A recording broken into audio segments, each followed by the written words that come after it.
Just a quick heads up before we begin. Everything in this episode was accurate when we recorded it, but things move fast in evidence-based medicine. For the most up-to-date and definitive information, then please refer to Red Whale Knowledge. And if you notice anything that might need updating or have any feedback, then we'd love to hear from you. Now, let's get started. Hello, I'm Fiona Ritchie. And I'm Nick Kendrew. We're both part of the Red Whale team. Come with us as we make your life easier and reignite your passion for primary care. Welcome to the Explosion of Spring Colour Primary Care Pod from Red Whale.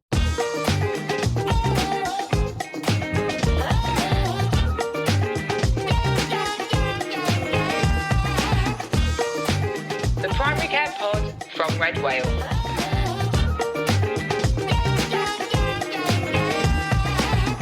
If you're listening on your lunch break whilst inhaling a sandwich between patients, or walking your dog in the rain, or even brilliant sunshine, or hiding in the car between home visits, here's what's bubbling up as we dive in search of our pearls for the second time this month.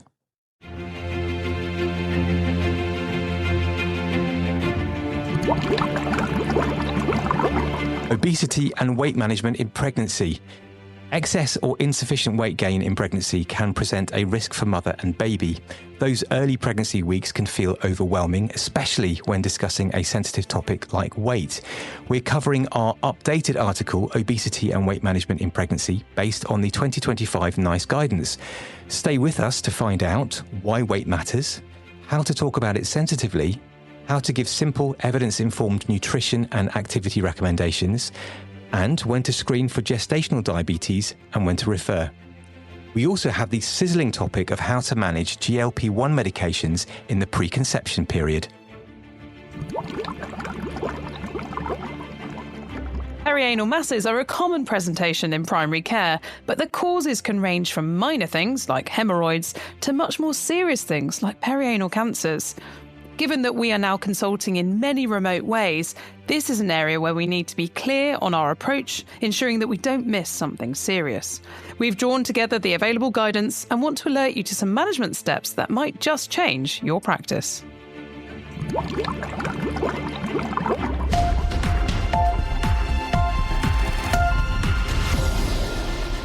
And on to the first pearl for this week, and it is obesity and weight management in pregnancy. Now, this one took me 8 minutes and 40 seconds to read, so a medium-sized pearl. And NICE published its guideline on nutrition and weight management in pregnancy in January 2025. That's NG247. And we're going to summarise the key elements for us in primary care. So, Fee, what did this one mean for you? Well, Nick, I think this was the one that really made me think, and that's because I was reflecting on how our roles within primary care may all actually be quite different here. But as it's such an important topic, we all need to think about the key points that we can take away to make things better for our patients and easier for us. For example, where I work, we don't have much to do with scheduled antenatal care.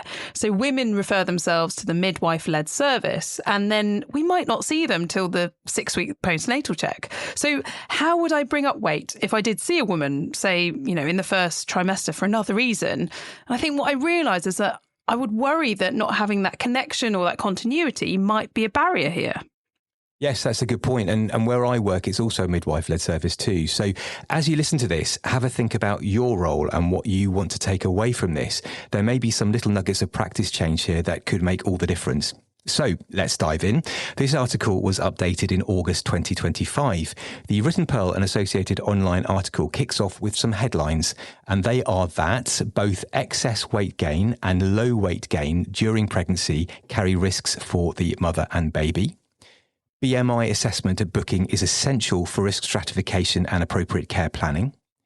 Healthy eating and physical activity are key components of weight management, but should be approached with sensitivity. And there are also some key recommendations in pregnancy. If the BMI is 30 or more at booking, then we should offer screening for gestational diabetes, and that's a strong recommendation from NICE. If the BMI is 40 or more at booking, then we should consider referral to specialist obesity services. We shouldn't routinely weigh patients unless clinically indicated, and we've got more on that coming up.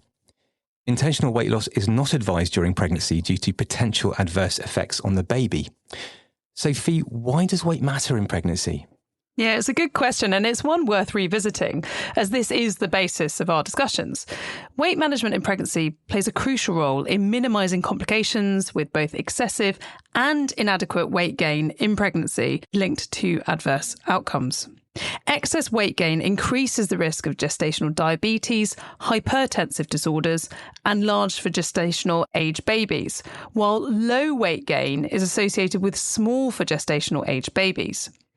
Women entering pregnancy with a BMI in the overweight or obesity categories are at higher risk of complications, including caesarean section and postpartum hemorrhage.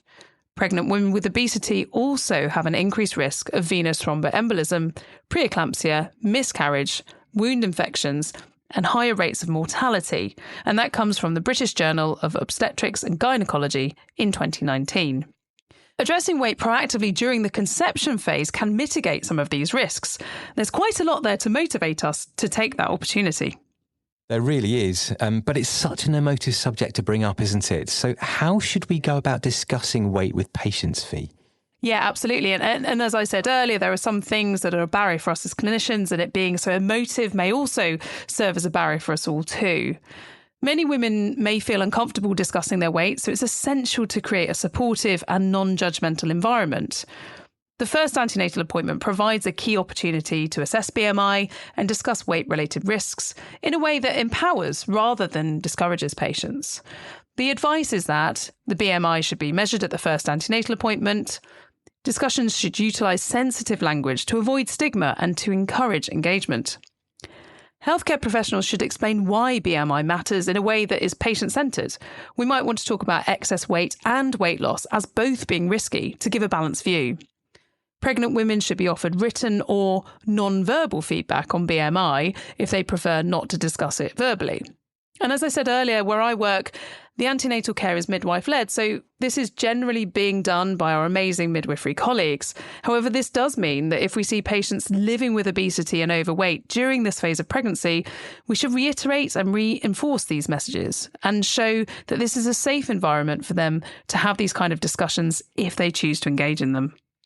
You mentioned non-verbal feedback on BMI. What's that, Fee, and how might that work? Yeah, I thought it was an interesting phase. So it made me think of communication skills training, like I'm supposed to communicate a number through making body shapes or something. But in all seriousness, that is the terminology that NICE used in the guidance. What they mean is that during face-to-face consultations, the healthcare professional could provide BMI results on a printout. And we've all seen the BMI colour charts, which can give a useful visual representation to help understanding. And this then could be put into the paper maternity notes if they have them, or maybe ask the patient to upload it onto their digital version. Oh, so that makes perfect sense. Thank you, Fee. On to preconception counselling now, and NICE emphasises that weight loss during pregnancy is not recommended due to potential adverse effects on the baby. However, addressing weight proactively during the preconception phase can mitigate some of these risks. We're encouraged to highlight the significant health benefits of weight loss before pregnancy. In June 2025, there was an MHRA alert which released guidance for women using GLP-1 agonists and planning pregnancy. The alert told us that GLP-1 medications should be avoided during pregnancy due to lack of safety data. The MHRA recommends a washout period after stopping these medications before trying to conceive, and they are for semaglutide, stop at least 2 months before pregnancy; for tirzepatide, stop at least 1 month before pregnancy; and for liraglutide, there is no washout period required. And why is that, Nick? Well, the MHRA highlighted some animal studies which identified harmful effects on the developing fetus. Further evidence is needed from human trials, so watch this space. Okay, thanks. The Royal College of Obstetricians and Gynecologists guideline on the care of women with obesity in pregnancy advised checking weight and BMI as part of routine preconception care and supporting women to optimise their weight between or before pregnancies. So this is an area where we can certainly add value. This is associated with reduced risk of stillbirth and hypertensive complications and an improved likelihood of successful vaginal birth after caesarean section. That comes from the RCOG's Green Top Guidelines 72, published in the BJOG, an International Journal of Obstetrics and Gynecology, in 2019. Women with a BMI of 30 or more should be given advice on the risks of obesity during pregnancy and childbirth. And you might be wondering what the advice is about planning to get pregnant after bariatric surgery.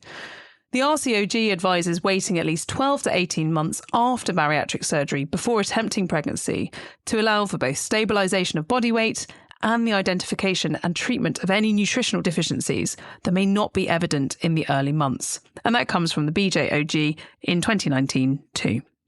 Weight changes in pregnancy are expected. However, there are some indications for more regular monitoring of weight and some cases where more detailed assessment might be required. These are the clinical indicators for regular weight monitoring during pregnancy.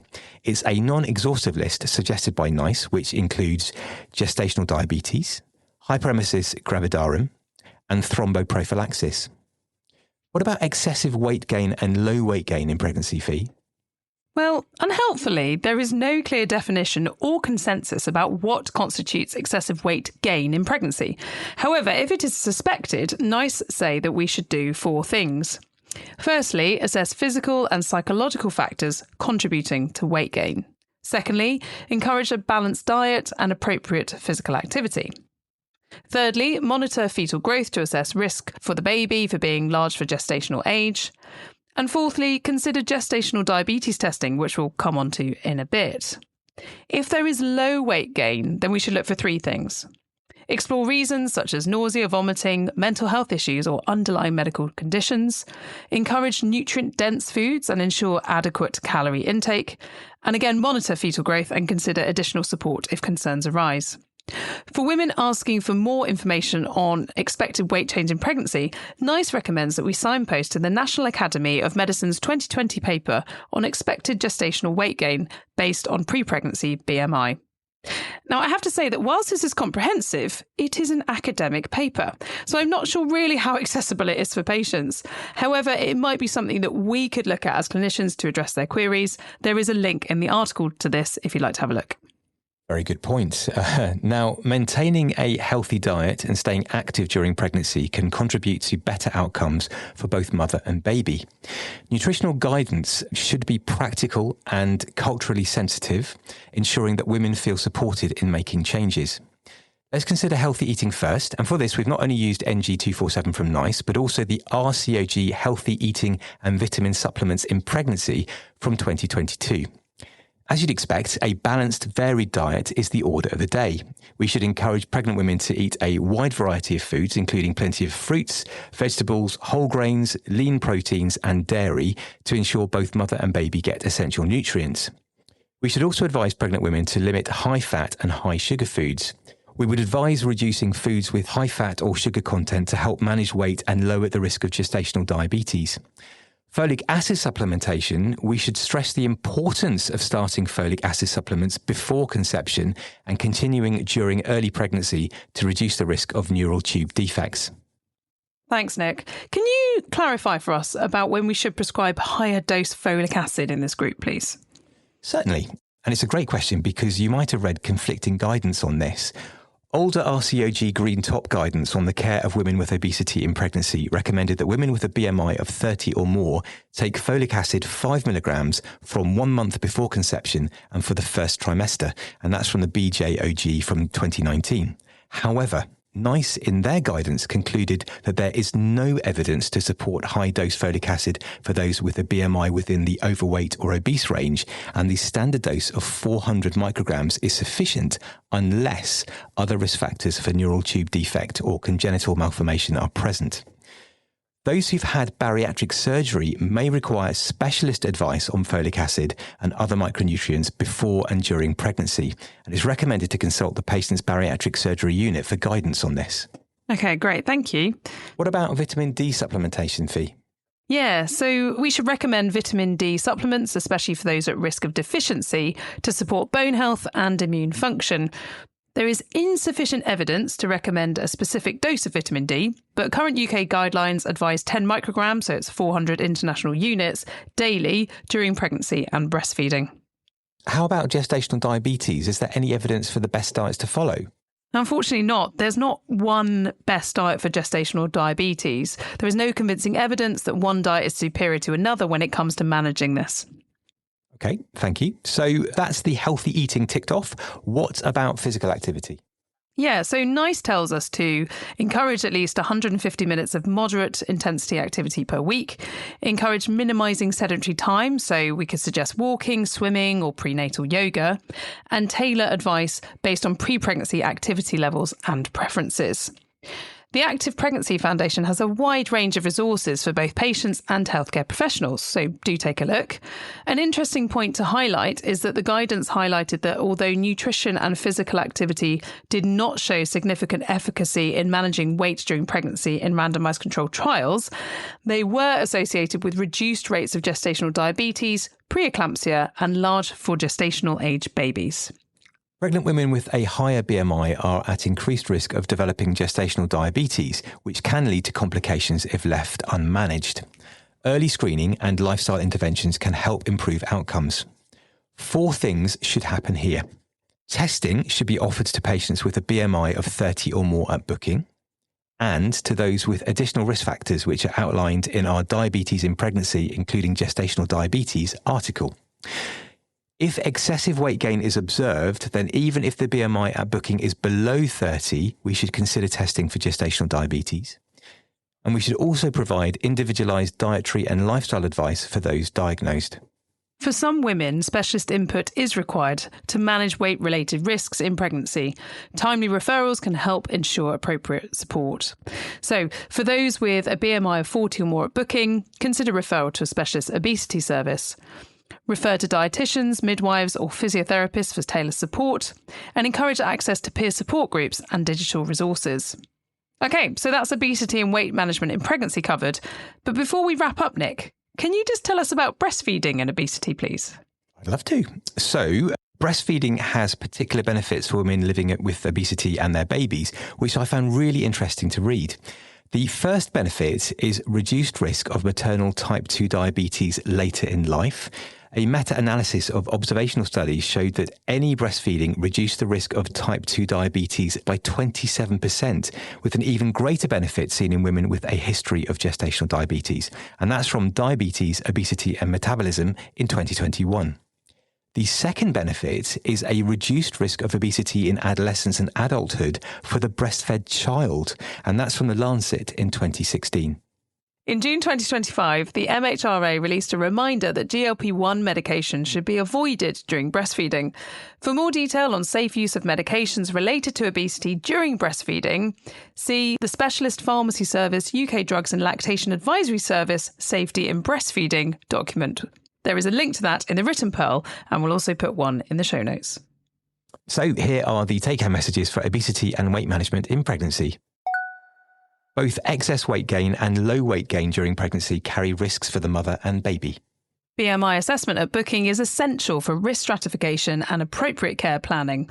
For those with a BMI of 30 or more, offer screening for gestational diabetes. For those with a BMI of 40 or more, consider referral to specialist obesity services.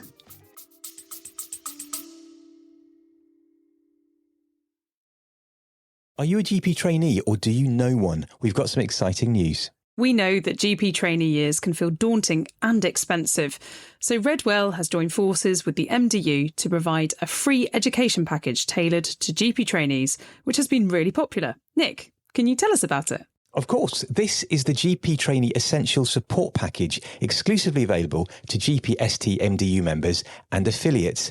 It's worth £165 and is designed to build your knowledge and confidence to help you pass your exams. So what does it include, Fee? You get access to the whole of Redwell knowledge. That's over 900 written resources to support you during consultations and with exam preparation.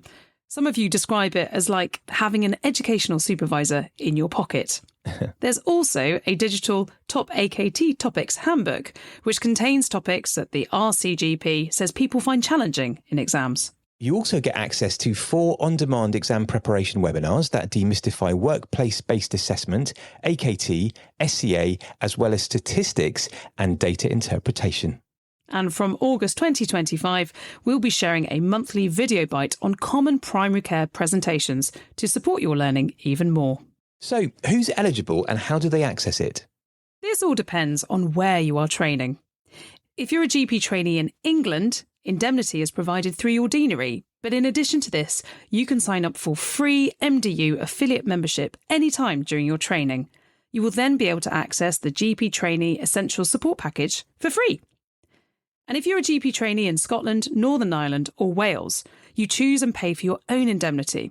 Therefore, if you choose the MDU as your indemnity provider, then you will gain free access to the GP Trainee Essential Support Package. Just visit themdu.com to find out more. Click Choose to Join MDU and you can see all the options. Once you're signed up, you'll receive a code from the MDU so that you can access GP Trainee Essentials as a free member benefit. And when you CCT, if you choose to continue with MDU indemnity, then you'll get a free Red Whale course of your choice or a discount on Red Whale Unlimited to support you in your first year of practice. So, if this is of interest to you, then see the link in the show notes for full information and T's and C's, or search Red Whale GP Trainee Essentials to learn more. And now Fee has the Red Whale calendar.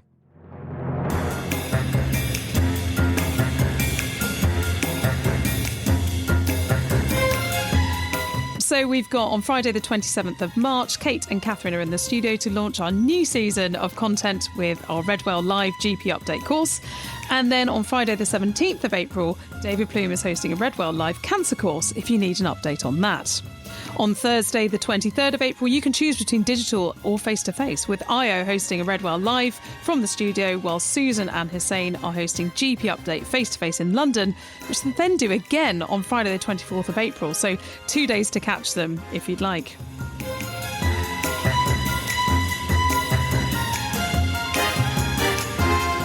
Catherine is back in the studio on Wednesday, the 6th of May, for another GP Update live. And then on Thursday, the 14th of May, Lucy Cox is hosting a women's health course. And finally, looking right ahead to June, Io is back in the studio on Thursday, the 11th of June, for a Red Whale Live on men's health. Do say hello to the presenters and give them your shout-outs or best intention stories. We love to hear from you.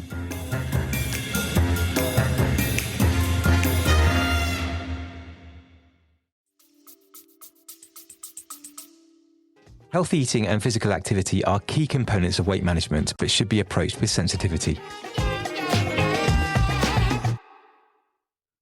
And now it's time for a much needed smile on all of our faces. We've not had one for a while, but thank you for sending in this best intention story for this month. And if you have a best intention story, then please don't keep it to yourself. Do send it in, and all the contact details are in the show notes. So here we go.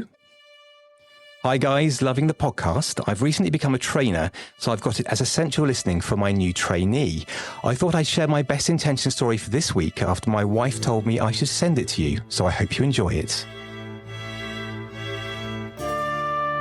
I work at a single PCN practice in Yorkshire.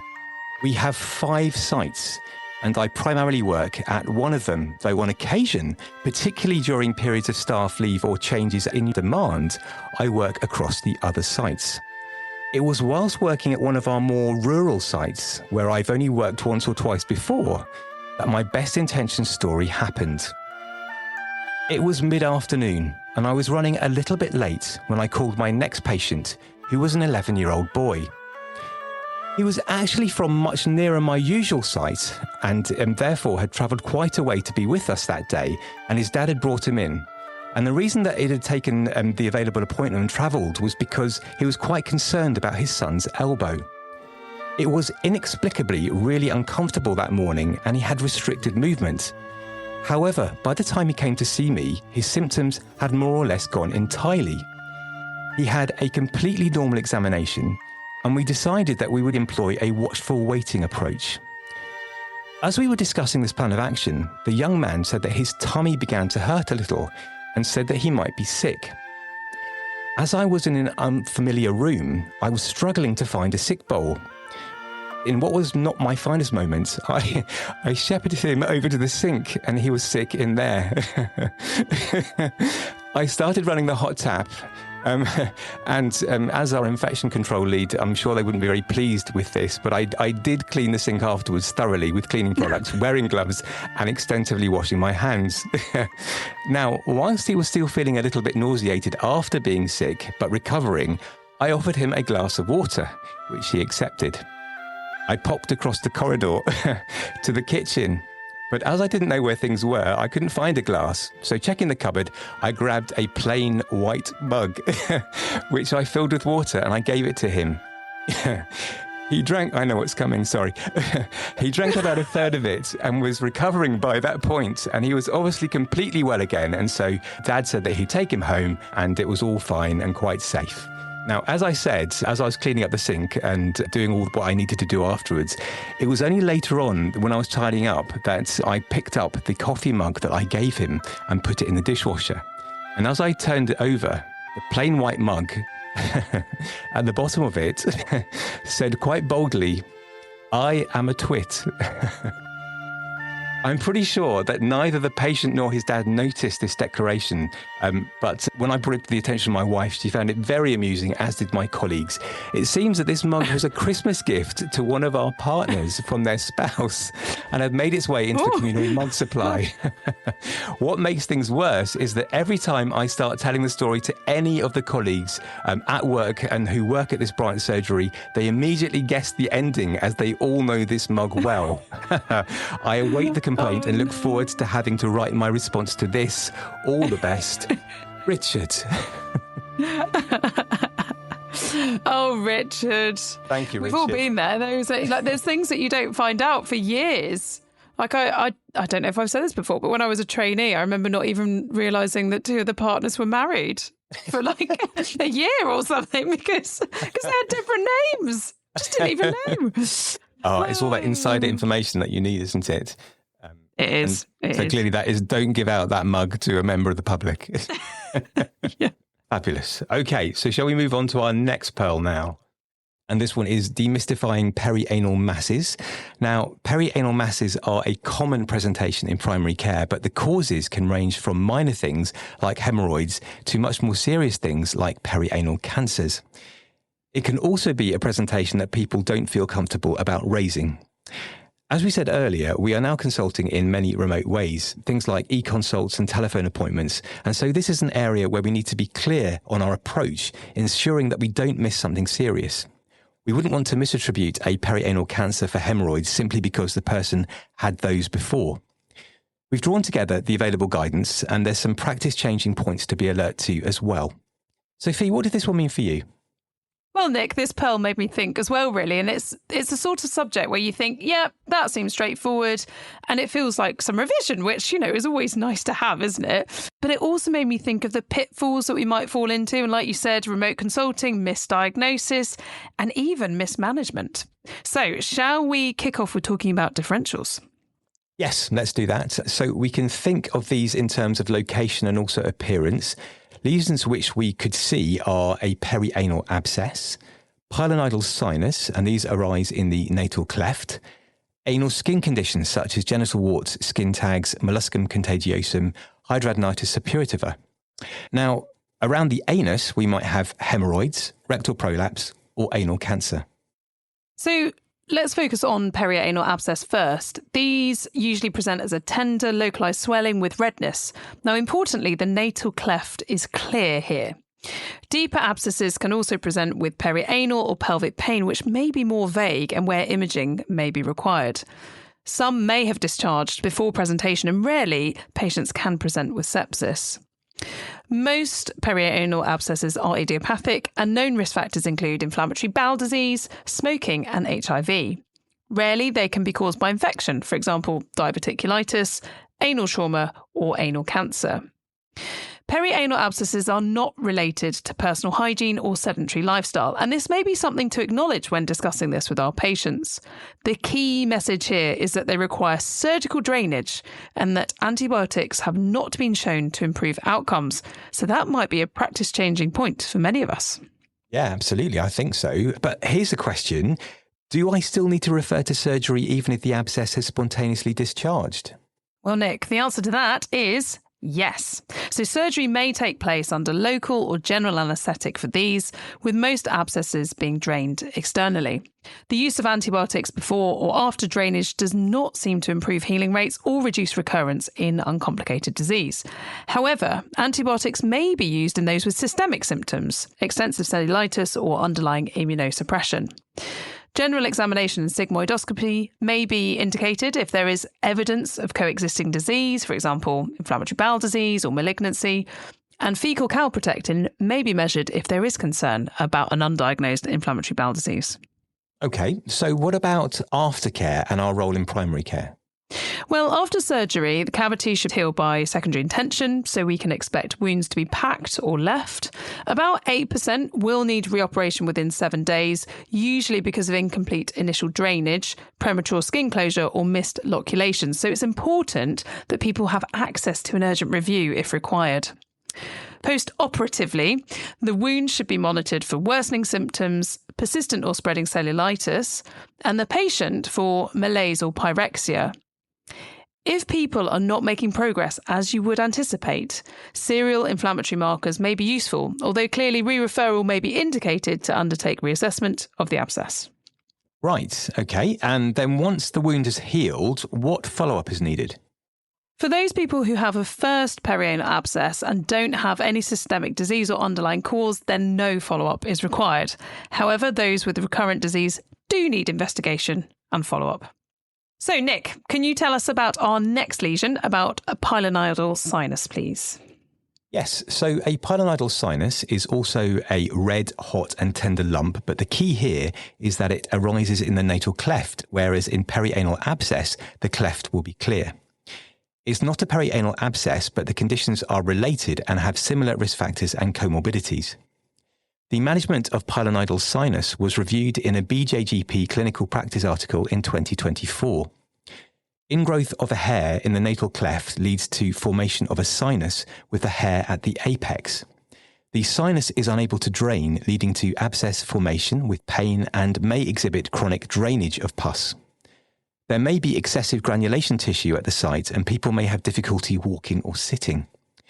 Like a perianal abscess, this also requires surgical management, which would be urgent, so for emergency surgery if an acute presentation, and routine if a more chronic, recurrent picture where the patient is asymptomatic.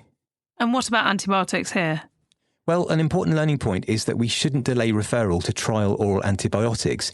This may be a change of practice for a lot of us. Yeah, okay, thank you. So that's perianal abscess and pilonidal sinus.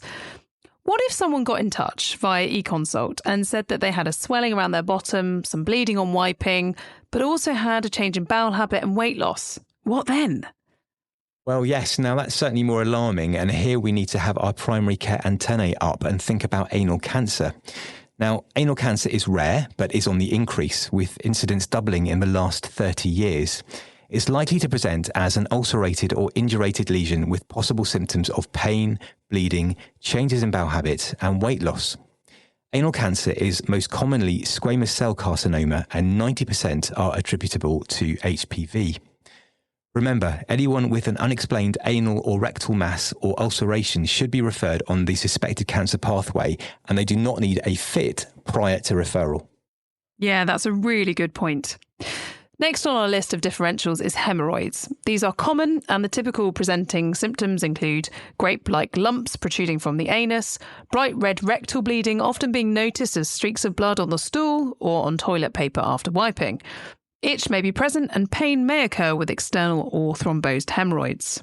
Once examined and diagnosed, initial management should include dietary advice to maintain a high-fibre diet and sufficient water intake, physical activity to promote bowel transit, simple analgesia, toileting advice such as avoiding straining and adopting a comfortable and effective position with the hips flexed, and the use of a stool for your stool, which is using a small stool to get in that position, can be quite useful. Nick, I'm sometimes left wondering what the evidence is behind the treatments we might advise for haemorrhoids. Maybe some people listening feel that too. So what's covered here? Well, firstly, despite a low level of evidence of benefit, laxatives can be used for symptom relief and to reduce bleeding. Topical treatments with corticosteroids and local anaesthetics may help with local inflammation, but there is no evidence that they reduce swelling, bleeding, or protrusion of the haemorrhoids. And their use should be limited to 7 days because their use beyond that increases the risk of skin damage. And when should we refer for surgery with haemorrhoids? If initial management fails or there's recurrent disease, then that's when we should refer for surgery, and that comes from the European Society of Coloproctology guideline in 2020. A quick note now on thrombosed hemorrhoids. Now, these are actually perianal hematomas rather than a true hemorrhoid. Despite a very limited evidence base, the consensus from the European Society of Coloproctology guideline was that surgical treatment should be considered on a case-by-case basis. A review found that excision of a thrombosed hemorrhoid within 72 hours of first onset results in faster symptom resolution, 3.9 days compared with 24 days for conservative management, reduced recurrence rates, so 6% of surgery versus 25% for those receiving conservative management, and that's at 1 year. And that comes from the American Family Physician Journal in 2020. So consider referring these urgently, and this may be a change in practice for some of us, and it's worth sharing. Absolutely. So other conditions that we may see are skin conditions, like you mentioned, Nick, so genital warts, molluscum contagiosum, skin tags, and hidradenitis suppurativa. There are separate articles on Redwell Knowledge if these are conditions that you'd like to brush up on. And the last condition on our list is rectal prolapse. Now, this is a mass protruding through the anus after straining and is more common in women and with increasing age. Other symptoms can include anal discharge, pain and bleeding, so it's worth asking about these, and treatment is usually surgical. So here are our take-home messages for perianal masses. Take a full history and arrange examination to determine the cause, and be careful to assess for red flags when consulting remotely. Perianal abscess and pilonidal sinuses both need surgical referral, and antibiotics should not delay that referral. Most hemorrhoids can be managed conservatively, but thrombosed hemorrhoids should be referred urgently and seen within 72 hours of onset of symptoms to reduce symptom duration and recurrence rates.